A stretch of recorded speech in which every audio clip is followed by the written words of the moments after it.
Olá, graça e paz, irmãos da Igreja Batista Chamar. É motivo de gratidão ao nosso Deus. Nós estamos mais uma transmissão juntos para estudarmos a Bíblia, lermos um pouco as Escrituras, também orarmos um pouco na presença do Senhor.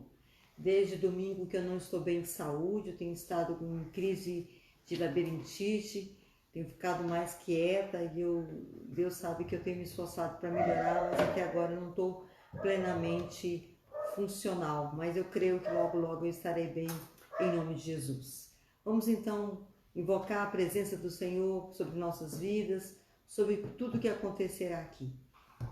Senhor, nós queremos te dar graça, porque mais uma vez estamos diante de ti para louvarmos, adorarmos e glorificarmos o teu nome. Reconhecemos, Senhor, que sem ti nós não somos nada, só como folha no vento, Senhor Deus. Mas contigo nós vamos na direção certa, nós vamos seguros, porque o Senhor toma-nos pela nossa mão, sustenta e nos dá direção.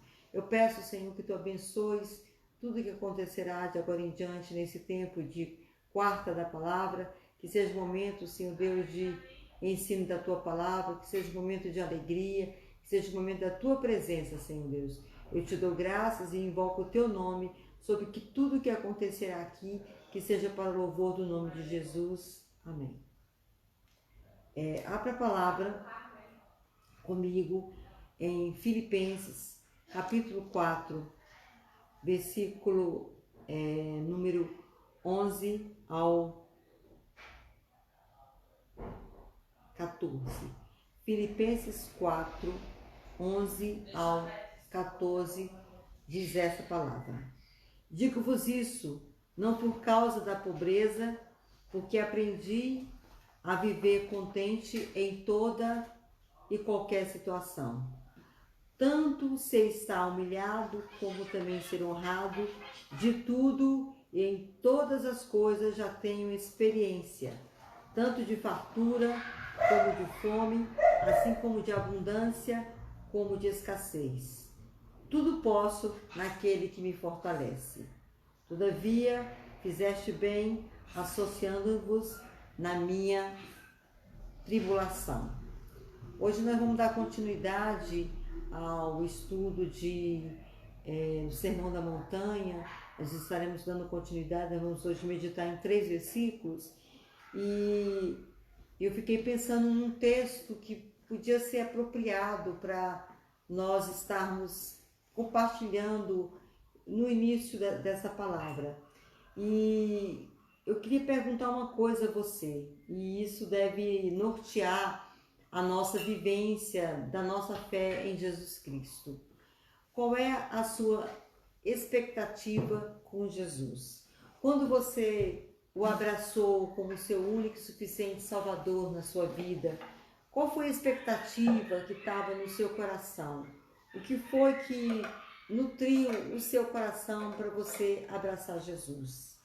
Muitos abraçaram Jesus por um ato de fé, houve uma sinceridade mesmo, houve uma honestidade mesmo. Eu acredito que a maioria das pessoas que receberam Jesus, receberam motivadas por isso.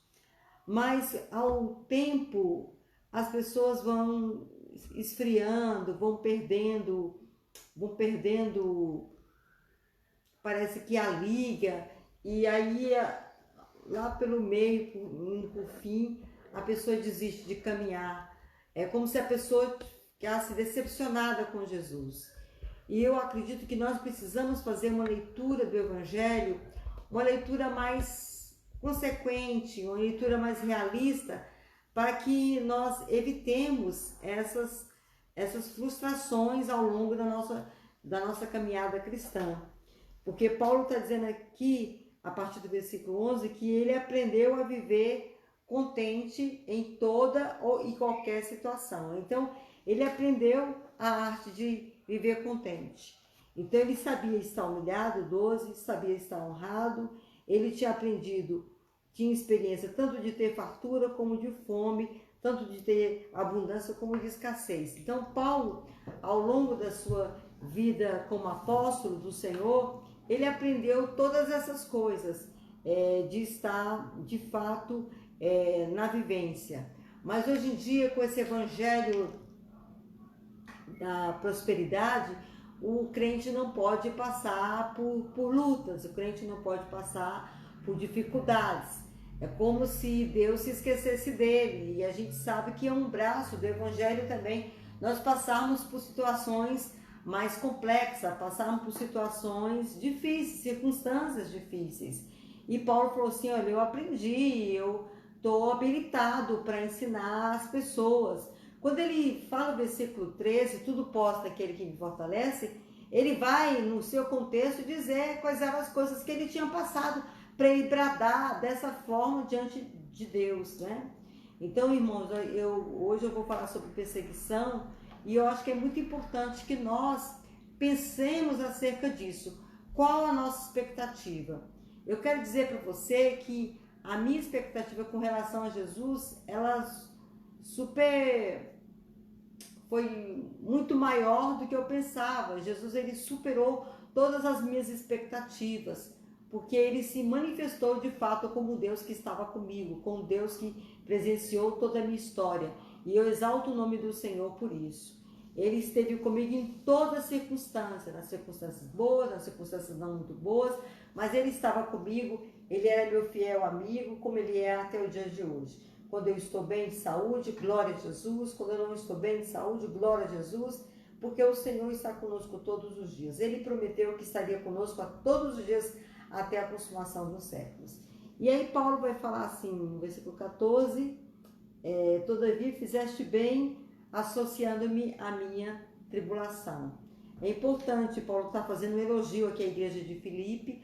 Olha, irmãos, eu agradeço a vocês, porque vocês se associaram ao tempo que eu passei dificuldades.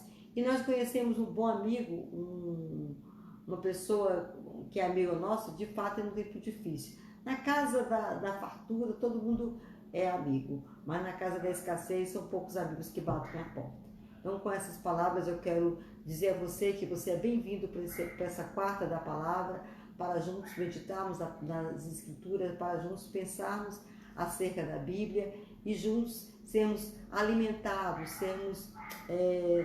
venha refrigério, venha unção de Deus sobre nossas vidas. Mais uma vez eu peço a você que curve sua fronte e nós estaremos orando e logo em seguida partindo para a palavra. Senhor, nós queremos te dar graças porque nós estamos diante do Senhor que tudo prescruta, que tudo sabe, que tudo pode, o Deus maravilhoso que nós servimos. Nós queremos te dar graças pela nossa vida, te dar graças por tudo que o Senhor Deus tem feito, por tudo que tu farás.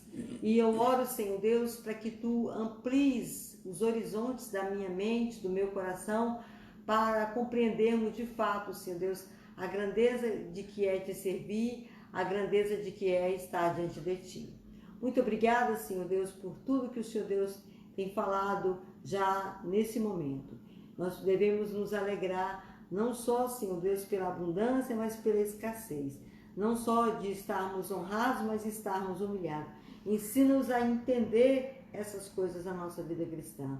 Ajuda-nos agora, Senhor Deus, na ministração da Tua palavra, que Tu encontres o Teu filho, a Tua filha que está ali no seu lar, no local de trabalho, em algum local, tendo acesso, Senhor Deus, a esse momento, Senhor Deus. Que seja um momento prazeroso, abençoado que venha de Ti.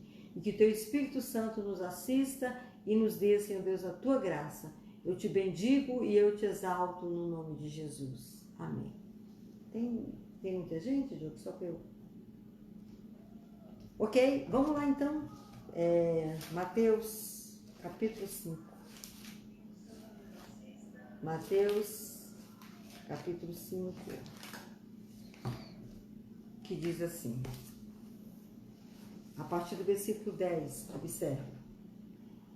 Bem-aventurados os perseguidos por causa da justiça, porque deles é o reino dos céus. Bem-aventurados sois quando por minha causa vos injuriarem e vos perseguirem e mentindo, disserem todo mal contra vós. Regozijai-vos e exultai, pois é grande o vosso galardão nos céus, pois assim perseguiram aos profetas que viveram antes de vós. Palavra desafiadora. Eu me sinto muito desafiada com essa palavra, mas nós vamos estar trabalhando ela hoje. Espero sinceramente que você seja abençoado. Deixa eu dar uns bem-vindos aqui aos irmãos. Bem-vinda, Lê. Que Deus te abençoe, a você e toda a sua casa. Irmão Josué, que Deus abençoe a sua vida também e toda a sua casa. Glória, querida, que Deus te abençoe. Arielle, que Deus visite a sua vida, tenha orado por você. Dalila, que Deus abençoe a sua vida e toda a sua casa. Letícia, que Deus também te visite e toda a sua casa. Irmã Cida, que o seu Deus esteja sobre você. E meu primo lá em Macaraú, Ceará, Amanda, que Deus visite a sua vida também. E a Amanda, não aparece aqui ainda não, João. Ainda não apareceu não. Amanda, que Deus visite a sua vida e toda a sua casa. Muito bem, Mateus capítulo 5, versículo 10, 11 e 12. Todo texto a gente vai estar falando sobre isso e eu espero sinceramente que você seja abençoado. Nós vamos mergulhar um pouco na história da igreja, nós vamos entrar um pouco em questões importantes, questões que a gente tem visto, parece que as pessoas querem enterrar essas coisas e a gente não pode enterrar, especialmente as palavras de Jesus. Essas não podem ser de forma alguma enterradas. É quase incompreensível associar a perseguição a uma felicidade. Olha o versículo de número 10. Bem-aventurados perseguidos. Felizes os perseguidos. A tradução é Macários. Felizes os perseguidos. Como eu posso associar perseguição à felicidade? É algo completamente estranho a nós. Parece-me que as duas coisas são excludentes. Essa felicidade, dizer que eu sou feliz por ser perseguido.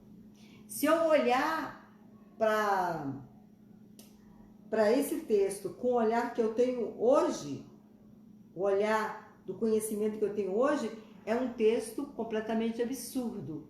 Mas se eu olhar na perspectiva histórica da Igreja de Jesus, esse texto ele cabe como luva nas nossas mãos. É algo interessante. Esse é um grande contradição.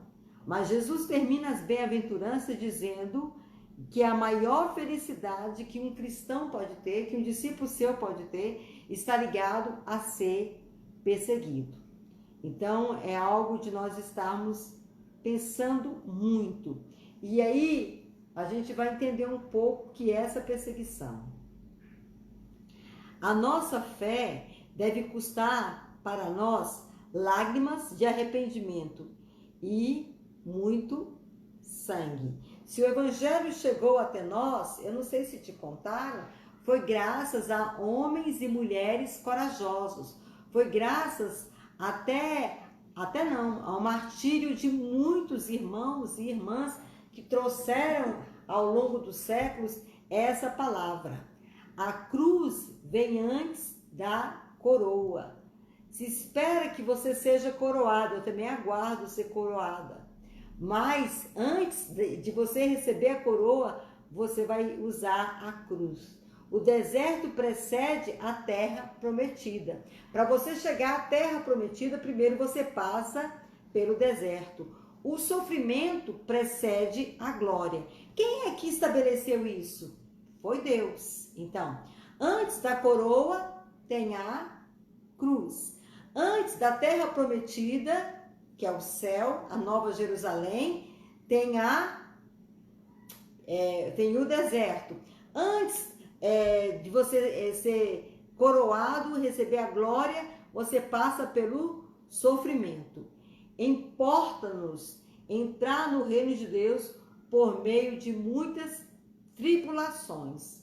O reino de Deus é tomado por esforço. É algo da gente estar pensando. O cristão é perseguido por ele ser quem ele é. O cristão é perseguido por ele ser quem ele é. Quem ele é? O cristão é um pequeno Cristo. Ele é uma pessoa que abraçou Jesus como seu único e suficiente Salvador e ele ama o Senhor. E a grande característica que esse cristão vai ter, ele vai ser odiado pelo mundo. Porque você recebeu uma nova verdade de Deus. Vamos ler o texto juntos. João, abra a Bíblia aí. João, capítulo 15, evangelho que escreveu o apóstolo João. João, capítulo 15, versículo 18 a 20. Observe esse texto. João 15, 18 a 20. Diz assim a palavra: se o mundo vos odeia, sabei que, primeiro do que vós, me odiou a mim. Se vós fosseis do mundo, o mundo amaria o que era seu. Como todavia não sois do mundo, pelo contrário, dele vos escolhi, por isso o mundo vos odeia. Então Jesus está dizendo aqui, entenda, não é uma promessa. Jesus está fazendo uma constatação. Como o mundo me odiou, eu levava as verdades de Deus na minha vida, no meu coração. Eu falava essas verdades de Deus no meu tempo. Como o mundo me odiou por causa dessas verdades, o mundo vai odiar vocês também. Queridos, nós somos portadores das verdades de Deus manifestas em Jesus. Nós somos portadores das notícias de Deus. Que notícias são essas? As notícias do Evangelho da graça de Deus, a notícia da reconciliação, a notícia do perdão, a notícia da misericórdia, expressa somente em Deus. Isso se contrapõe com a notícia que o mundo aceitou há tempos. O mundo ouviu outra notícia que não essa. Então, se nós somos portadores, nós vamos entrar num processo de confronto com o mundo. O mundo nos odeia por nós sermos esses portadores. Segunda coisa, o cristão é perseguido porque ele é pacificador. Bem-aventurados pacificadores, porque serão chamados o quê? Filhos de Deus. O espírito que reina neste mundo é o espírito contrário à paz. O espírito que atua nos filhos da desobediência é o mesmo que é mentiroso, ladrão e assassino. Você está com João aberto? Volta em João 8. Eu acho que é o versículo 40. Vamos lá. João 8. Deixa eu ver se é 40 ou 44. 44, observe. João 8, 44. Vós sois o diabo, que é o vosso pai, e quereis satisfazer-lhes os desejos. Ele é homicida desde o princípio, jamais se firmou na verdade, porque nele não está a verdade.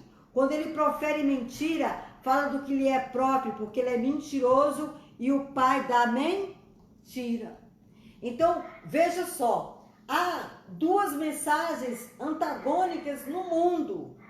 A mensagem dos filhos de Deus, daqueles que um dia foram reconciliados, daqueles que um dia receberam Jesus, e a mensagem dos filhos do diabo.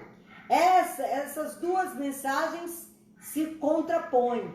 Imagina o encontro do Rio Negro, que o Rio Negro lá na Alta Amazônia é um rio escuro, e do Rio Solimões. Sabia que as águas desses dois rios não se misturam?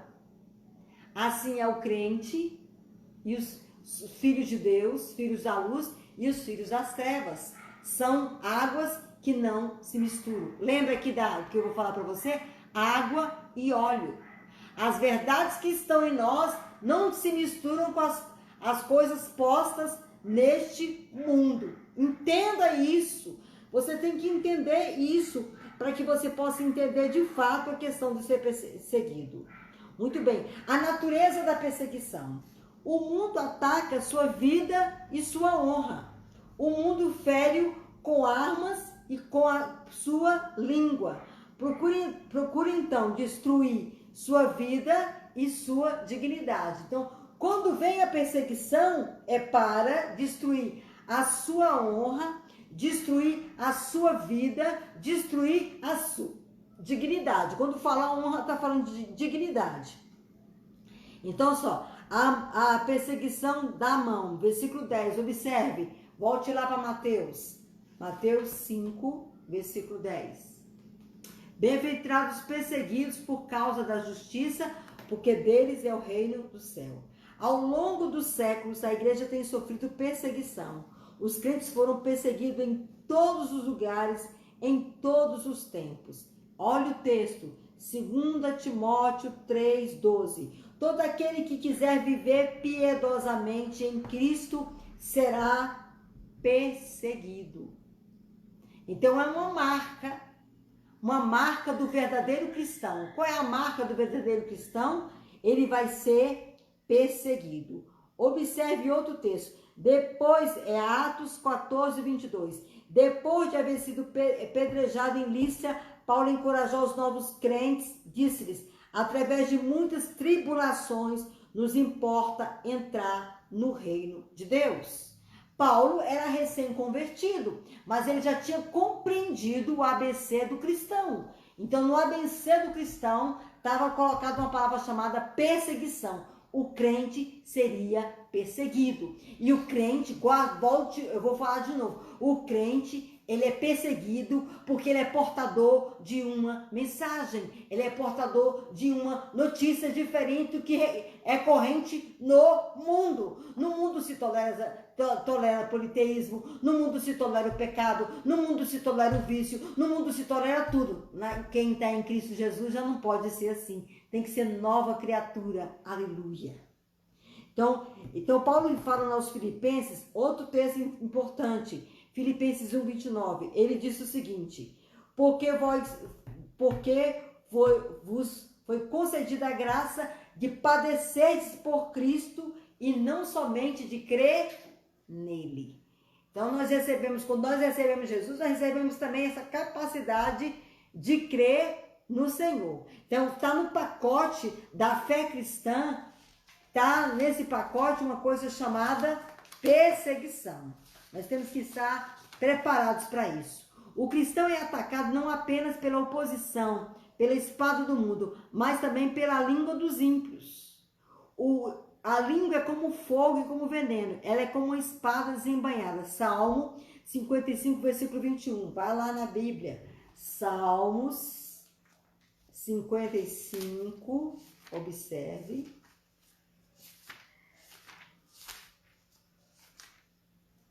Salmos 55, versículo 21, diz assim: a sua boca era mais macia que a manteiga, porém no coração havia guerra.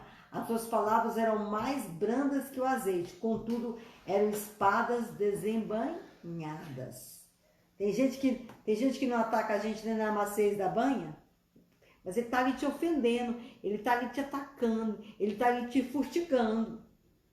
É uma coisa muito séria. Você pode matar uma pessoa tirando-lhe a vida ou destruindo o nome. Então são 3 formas de Satanás atacar o cristão, de você ser perseguido. Observe, 3 formas. A primeira forma é a injúria. A palavra onadezo é jogar algo na cara de alguém, maltratar com a palavra vis, cruéis e escarnecedor. Cristo foi acusado de ser beberrão e endemoniado. Ele foi chamado disso. E ele não era isso. Pesaram sobre os cristãos muitas coisas horrendas. Foram chamados de canibais, imorais, incendiários, rebeldes, ateus. Chamaram Paulo de tagarela, de impostor, de falso profeta. Olha só. Se nem Jesus escapou de acusações tão difíceis, de ser chamado, até de ser chamado Beelzebub, que ele fazia milagres com o Beelzebub, foi chamado de demônio. Imagina nós, irmãos. Paulo foi chamado de tagarela, de impostor, de falso apóstolo. E imagina nós, irmãos. Uma época pesou uma acusação muito grave sobre mim. Oh, mas como aquilo doeu? Como aquilo doeu? Então, acusações são injúrias que se lançam para te destruir, para te paralisar, para fazer você parar mesmo. A segunda coisa, mentira. A arma do diabo é mentira. A mentira é a negação, ocultação da verdade. Chamaram Jesus de beberrão, de possesso, de filho ilegítimo. O cristão é abençoado por Deus e amaldiçoado pelo mundo. Vai por roda, para ver se daqui a pouquinho você não vira o foco principal da roda, onde eles vão te detonar. Sua família toda não é crente, mas você abraçou um dia a fé em Jesus. Coitado de você, você vai ser atacado. Por que vai ser atacado? Porque faz parte do pacote, meu querido. Faz parte do pacote de receber a fé em Jesus. E a outra coisa, vão falar mal de você. Os cristãos são alvos de maledicência. É a inimizade da serpente contra a semente que um dia recebeu o Senhor Jesus. Então, é algo que nós estamos pensando. E o crente mesmo o crente não tendo feito nada, só pelo fato dele ser crente, ele já vai ser acusado, ele já vai ser apontado. A causa da perseguição. Onde está a causa dessa perseguição? Porque um cristão não deve sofrer? Vamos lá. Um cristão não deve sofrer como um malfeitor. O apóstolo Paulo diz: não sofra nenhum de vós como assassino, ou ladrão, ou malfeitor, ou como que intromete negócios do outro. Apóstolo Pedro, 1 Pedro 4,15. Hoje a igreja evangélica está sendo motivo de chacota por falta de integridade. A igreja cresce, mas a vida dos crentes não mudam. Se um crente hoje não é sinônimo de ser íntegro, verdadeiro, multiplicam-se os escândalos daqueles que se dizem cristãos. Então a igreja, nós estamos tendo uma crise, a crise da integridade da liderança da igreja. Há muitos que já se perderam ao longo do caminho, mas nós temos que entender isso. O cristão não deve sofrer como malfeitor. Você não cometeu nenhum crime porque você um dia recebeu o Senhor Jesus. A segunda coisa, um cristão não deve sofrer pelas suas próprias ofensas. Davi sofreu porque desobedeceu a Deus. Ele atraiu tragédia sobre sua vida, sua própria cabeça. O ladrão na cruz admitiu: nós sofremos justamente. Muitas pessoas são como Saul, sofrem pelos problemas gerados por si mesmas. Até elas se lançam sobre a sua própria espada e tiram a sua vida. Então, há um sofrimento que teve fatos que foram gerador, que você mesmo propiciou isso para você. Mas com relação ao ser cristão, o fato de você sofrer é porque você professa a fé em Jesus Cristo. Um cristão não deve sofrer para ganhar notoriedade. Paulo diz Paulo diz que ainda que um homem doasse todos os seus bens, lá em Coríntios, e entregasse seu corpo para ser queimado, isso nada valeria sem motivação correta, que é o amor. O homem pode sacrificar a vida para adquirir fama, mas isso não vale nada aos olhos de Deus. Amém? Então, é uma coisa de nós estarmos pensando. Tem um apóstolo aí televisivo que quando você vê ele falando, ele fala quase chorando, né? Ai, porque eu estou sendo perseguido, porque minha igreja está sendo perseguida. A gente tem que ter cuidado com esses discursos, tem que ter cuidado com essas falas, que muitas vezes são falas arquitetadas para se conseguir mais benfeitorias e ajuda para a igreja daquela pessoa. Quem são aqueles os perseguidos? A perseguição no verso 10 é generalizada, enquanto no verso 11 é personalizada. Então volta lá, Mateus capítulo 5, vamos para o texto.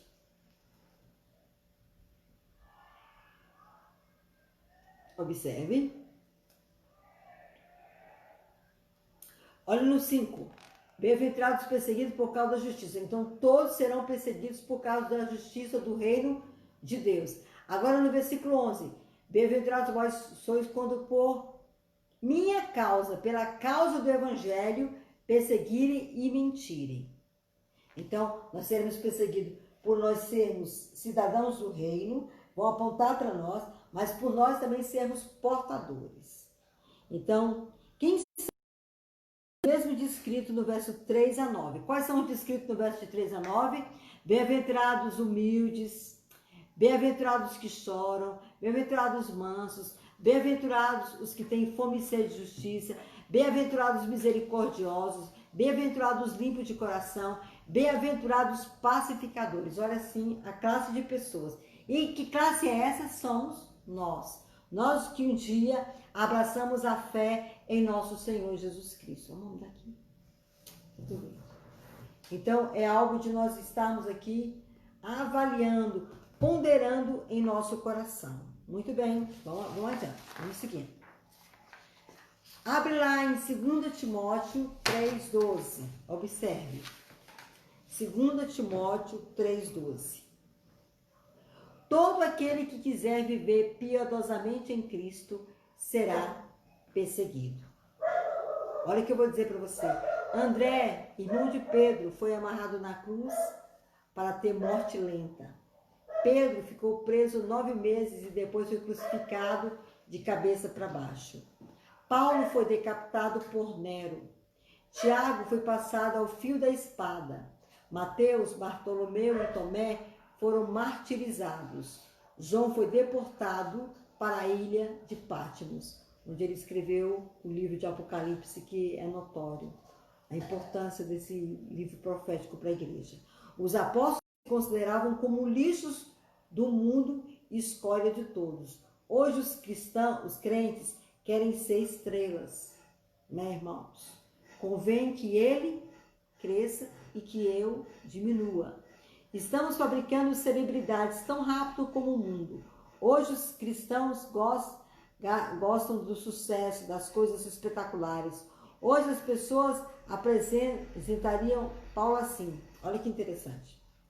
Formado na Universidade de Gamaliel, poliglota, amigo pessoal de muitos reis, maior plantador de igrejas do mundo, maior evangelista do século, dado por morto, arrebatado ao céu. Mas quais as credenciais que Paulo dá de si mesmo? Dos pecadores o principal, dos apóstolos o menor. É algo de nós estarmos pensando.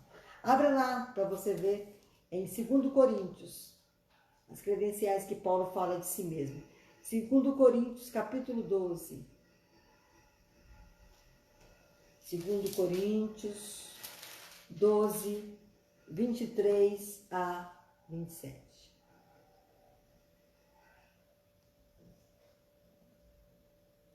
Segundo Coríntios 11, irmãos, errei o capítulo.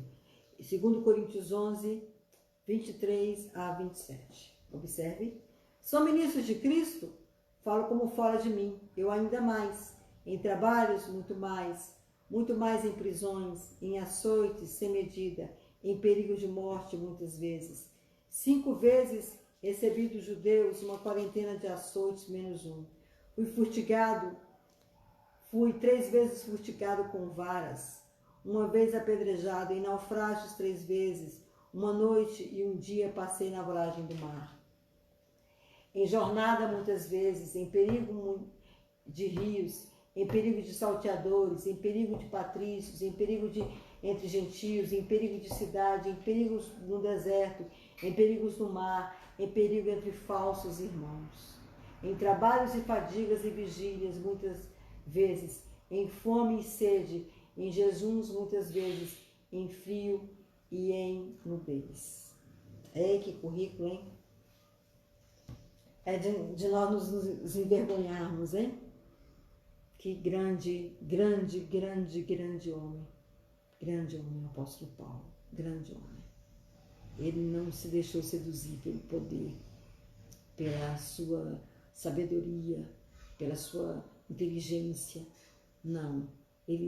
Tudo era de Cristo, tudo era para Cristo. Quando sofrer é uma bem-aventurança. Quando sofremos por causa da justiça. Alguns tomam a iniciativa de opor-se a nós, não por causa dos nossos erros, mas porque não gostam da justiça da qual temos fome e sede. A perseguição é simplesmente o conflito entre 2 sistemas de valores irreconciliáveis. Nesse livro aqui, que é o livro que eu adoto como livro base do Mensagem do Sermão da Montanha, de Dr. Stott, ele fala exatamente faz exatamente esse comentário aqui. Existe uma mensagem posta no mundo, nós somos portadores de outra mensagem, e essa mensagem elas entram em confronto. Você tá de boa com a pessoa, não toca no evangelho, não. Na hora que você toca no evangelho, as coisas mudam muito de teor. Você pode me dizer se isso é verdade ou não.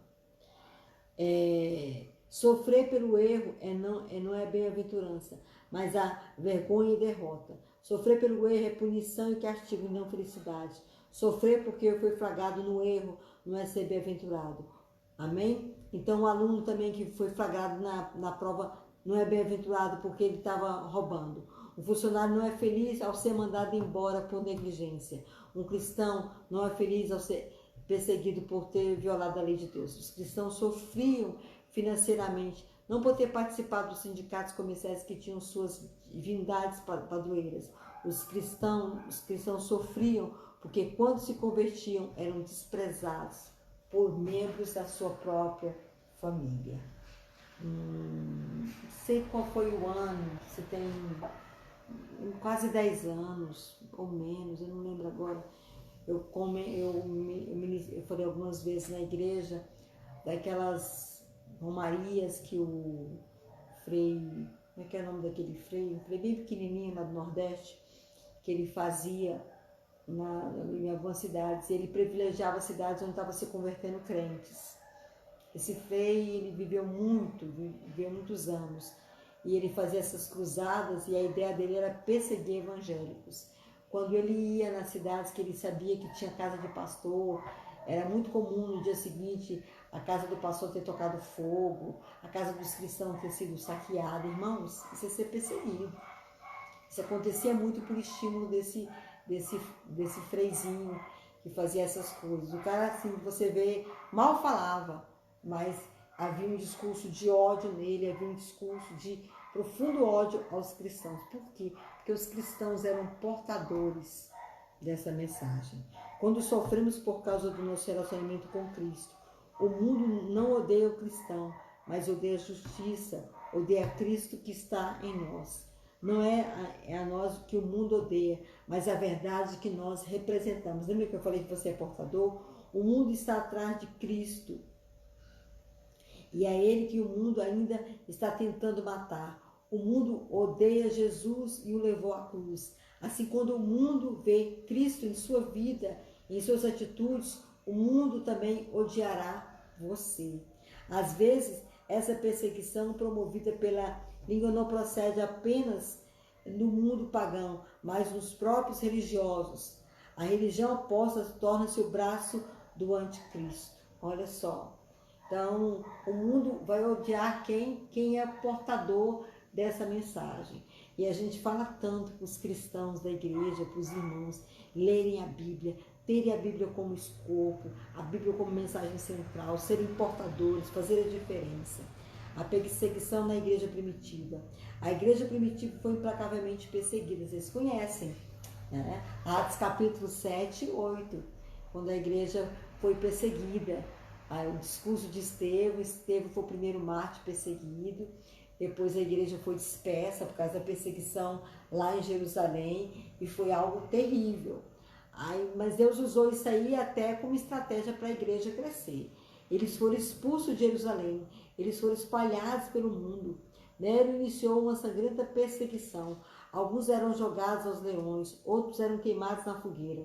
Os crentes eram untados com resina e depois incendiados vivos. Olha, irmão, que morte horrível!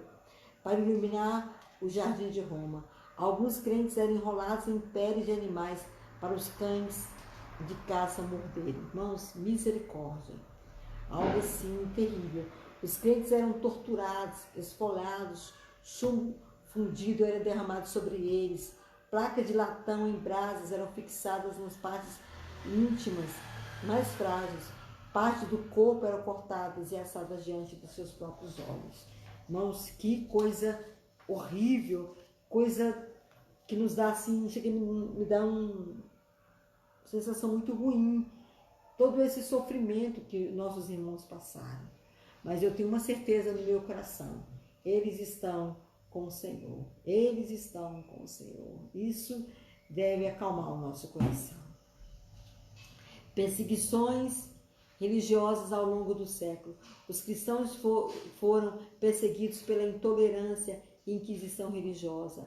Alguns pré-reformadores foram queimados vivos, como Jerônimo de Saranova, John Wycliffe, muito responsável pelo crescimento da divulgação da Bíblia, fez um trabalho muito importante na Inglaterra. Ele precisou se esconder. Lutero ficou trancado num mosteiro porque ele estava sendo perseguido. Lutero, se eles pegassem Lutero, a igreja não tinha avançado tanto. William Tarde foi esquartejado. Depois da reforma na França, Catarina de Médici promoveu dura perseguição aos crentes. Na Inglaterra, tem uma noite, foi na França, que teve a noite dos huguenotes franceses. Nessa noite foram mortos 32 mil cristãos, crentes huguenotes, 32 mil.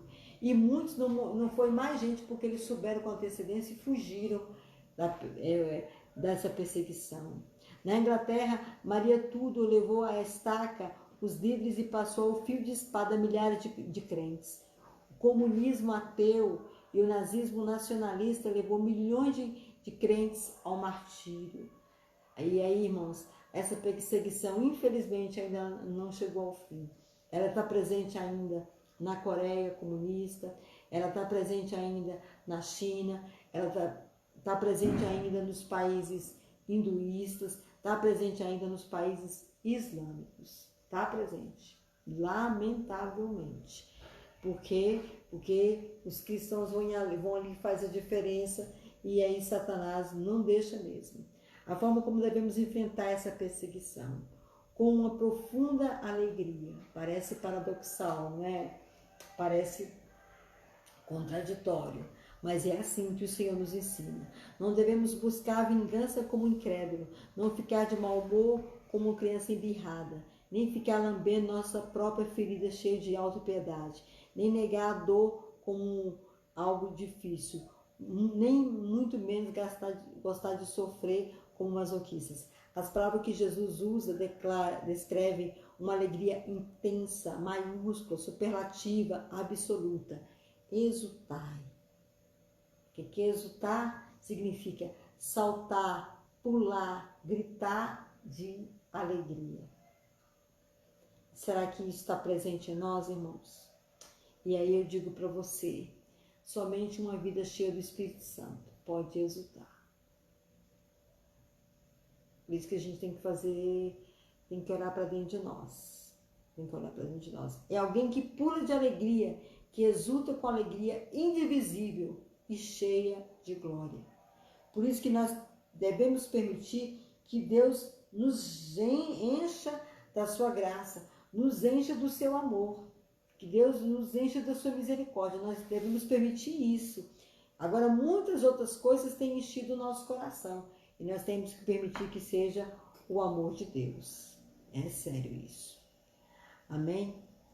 Com uma paciência triunfante. Os profetas sofreram e jamais se desesperaram, jamais buscaram vingança, jamais feriram aqueles que lhe feriram a face. Eles se entregaram a Deus, eles triunfaram pela paciência, eles confiaram que Deus estava no controle, mesmo quando o mal parecia triunfar. É algo que a gente aqui está pensando, parece que o mal vai triunfar sobre o bem. Parece que quando Jesus estava morrendo na cruz, quem estava vencendo ali era Satanás. Era os sacerdotes lá do Sinédrio. Não, era o plano de Deus que estava vencendo. Era o projeto de Deus que estava superando todas as dificuldades. E nós temos que entender isso. A recompensa divina da perseguição. Versículo 10 e 11, observe. Volte lá para Mateus. Uma felicidade grande, enorme. A palavra Macoari descreve uma felicidade plena, copiosa, superlativa, eterna. Essa felicidade não é circunstancial. Ela não depende do que acontece à nossa volta. Ela vem do alto para dentro de nós. Amém? vem para dentro de nós. Se você provar essa felicidade, você vai ver a diferença. Aí Tiago escreveu lá em Tiago, capítulo 1, versículo 2 e 4, que dizem: meus irmãos, tende por motivo de grande alegria o passardes por várias tribulações. Porque os perseguidos são felizes? Porque eles têm oportunidade para demonstrar lealdade a Cristo.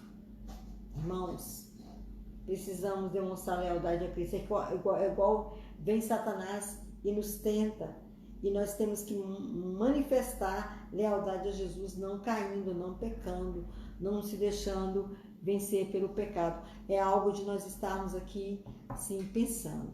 Amém? A posse de um reino glorioso. Então, esse crente, ele está um pé de entrar na sala da glória. Ainda que o mundo fale assim, mas os crentes só falam nisso. Mas é para lá que nós iremos. É para a glória.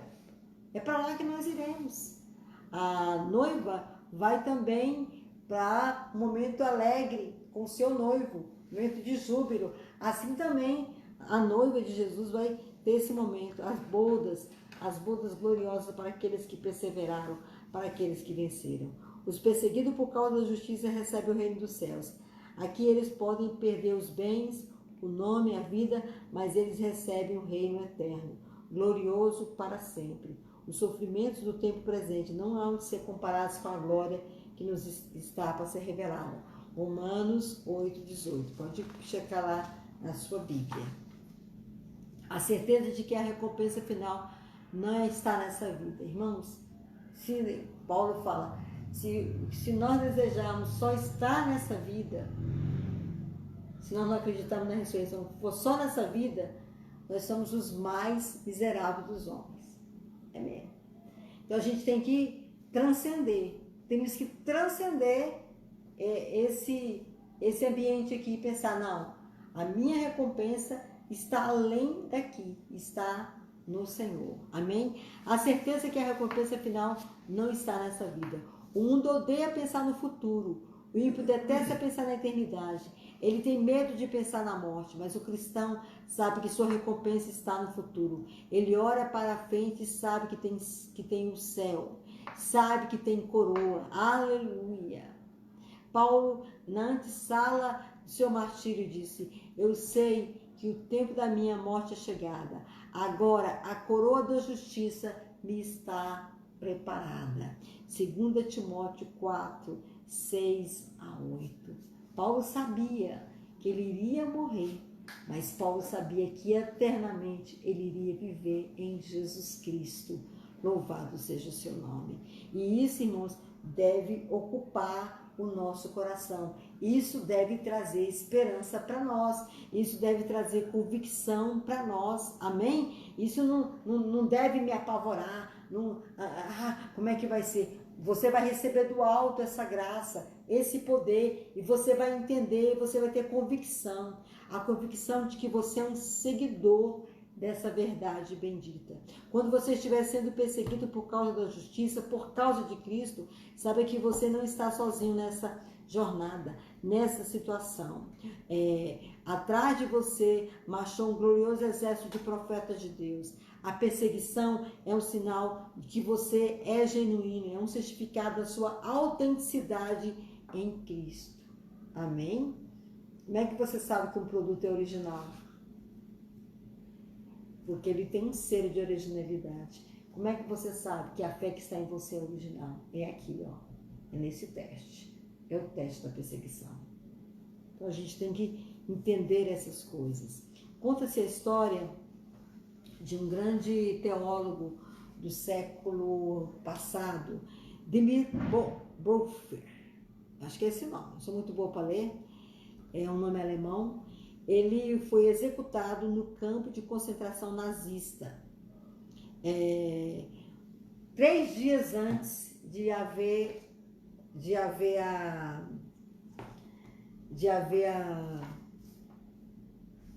assinatura da paz, do Tratado de Paz, da derrota alemã e da vitória dos aliados. 3 dias antes. E esse homem, ele faz uma grande diferença. em nosso meio. E eu queria ler aqui no livro do Dr. Stott alguma coisa sobre ele. Presta atenção. Poucos homens deste século têm entendido melhor a inevitabilidade do sofrimento do que Dietrich Bonhoeffer. Ele parece nunca ter vacilado em seu antagonismo cristão contra o regime nazista. Embora isso significasse prisão, ameaça de tortura, perigo para sua própria família e finalmente morte, ele foi executado por ordem direta de Erich Henry em abril de 45, no campo de concentração de Flossenbürg, apenas 2 dias antes da sua libertação. Ou seja, mataram o cara porque queriam matar o cara, né? É absurdo. Era o cumprimento do que ele sempre crera e ensinara. O sofrimento é, pois, a característica dos seguidores de Jesus. O discípulo não está acima do seu mestre. O discipulado é passivo e passivo. É o sofrimento obrigatório. Olha o que ele escreveu. Um grande teólogo, já vi muitos escritos dele. Não peguei nenhum livro direto dele para ler, mas já vi muitas citações desse autor. Então, é algo assim de nós estarmos aqui pensando, irmãos. Será que nós estamos preparados? Será que nós, de fato, entendemos essa verdade do Evangelho? Eu espero sinceramente que nós tenhamos entendido. E eu vou repetir o texto. Mateus capítulo 5, versículo 10, 11 e 12. Bem-aventurados os perseguidos por causa da justiça, porque deles é o reino dos céus. Bem-aventurados sois vós quando, por minha causa, vos injuriarem, vos perseguirem, e mentirem e disserem todo mal contra vós. Regozijai-vos e exultai, porque grande é o vosso galardão nos céus. Pois assim perseguiram os profetas que viveram antes de vocês. Que nós entendamos essa verdade do Evangelho, que nós possamos assimilá-la na nossa vida. Que Deus em Cristo Jesus te abençoe com toda sorte e bênção. E rapidamente aqui a saudação ao irmão Mauro César. Deus abençoe, irmão Mauro César, sua esposa, irmã Josélia. Tem o Damião assistindo com vocês, parece, não é? Flaviana também, que Deus abençoe a sua vida. Valdinar, que Deus visite a sua vida e te abençoe. E a irmã Kelly, que está conosco também. A todos nós desejamos uma boa noite, uma noite de bênção e de paz na presença do Senhor. Vamos orar? Vamos pedir que o Senhor Deus nos abençoe. Pai, nós queremos te dar graças por esse estudo, que não é fácil de falar essas verdades. Não é fácil ministrarmos essas coisas. Mas nós oramos ao Espírito Santo para que tu nos faça entender, Senhor Deus, a profundidade do estudo da tua palavra, do estudo das tuas verdades, da doutrina do Senhor. Que tu ministres em nosso coração muitas águas do Espírito, águas purificadoras. Ó Deus, e que o Senhor Deus nos santifique, Senhor. Que nós venhamos entender, Senhor, essas verdades. Que nós possamos, de fato, fazermos a diferença por onde quer que nós passarmos, Senhor. No meio da nossa família, na comunidade onde transitamos, na profissão que exercemos, onde quer que nós passamos, Senhor, que de fato nós possamos fazer a diferença. Abençoa, Senhor Deus, a vida dos teus filhos que estão nos seus lares. Visita cada um deles. Abençoa as suas vidas com a tua paz, com a tua graça. Muito obrigada, Senhor Deus, por este momento. Nos despede, Senhor Deus, guardados por ti, abençoados por ti. No mais, irmãos, viver em paz, andar em amor, e o Senhor estará sobre vós. No nome do Pai, do Filho e do Espírito Santo. Que Deus em Cristo Jesus abençoe a todos vocês. E só avisando, irmãos, domingo às 18h30, nosso culto de louvor e adoração com a pregação da palavra do Senhor. A paz do Senhor, fique com Deus.